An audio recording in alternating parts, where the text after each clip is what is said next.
Sunday in Advent.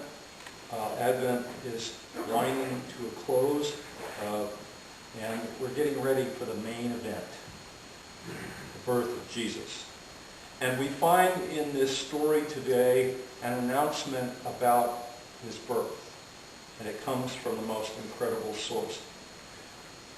The Gospel of St. Luke, where we find this story of Gabriel and Mary, is sometimes called the Gospel of Women because St. Luke has so many stories, positive stories about women. There are 8 positive stories about women in the Gospel itself. You'll find stories about Mary and Martha, about Mary Magdalene, about the woman who anointed Jesus' body for burial.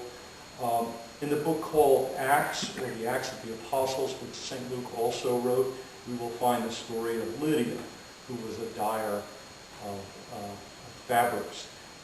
Today we find St. Luke telling about this very mysterious event that includes Mary, the mother of Jesus, and an angel named Gabriel. Now this is a story of impossibilities, things that should not be able to happen. Consider the impossibilities that Mary faced.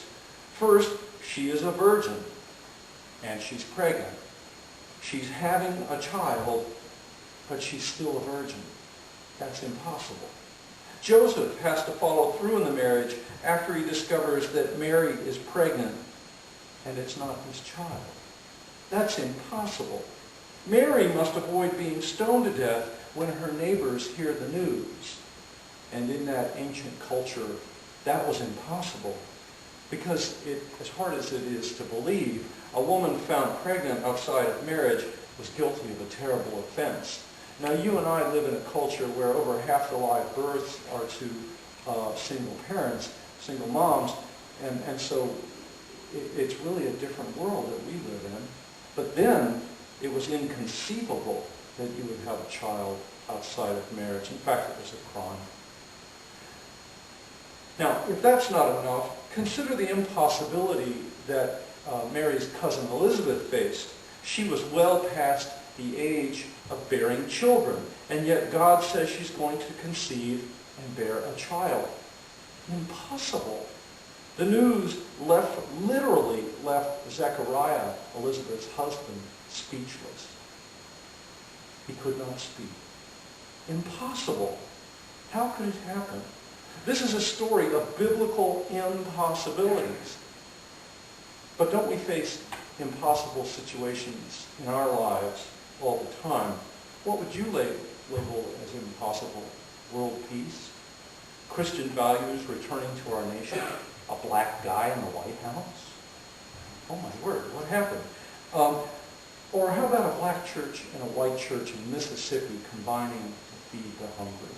That sounds, well, not as impossible as it might have been once upon a time. But how about the restoration of alienated families? How about putting an end to addiction? Impossible? We find ourselves then facing with the same troubled mind as young Mary. We might even be asking the same question Mary asked. How can this be? Because it seems impossible. No way. No possible way this could happen. And yet it does seem to be happening. And so, of course, the angel Gabriel's word to Mary is, be not afraid. Be not afraid. Now, in all of our lives, there are these moments, these events that may not seem impossible, but they seem very, utterly, quite mysterious and almost impossible. I remember the first time I held my daughter in my hands, and it's good to remember when they're this big, that once they were this big. And I remember looking at this child wondering, where did you come from? Did I really have something to do with creating you?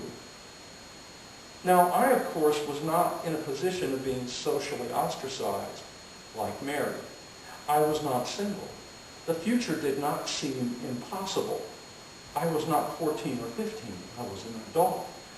Now, So we have all of this stuff that makes it look so incredibly difficult and impossible for Mary.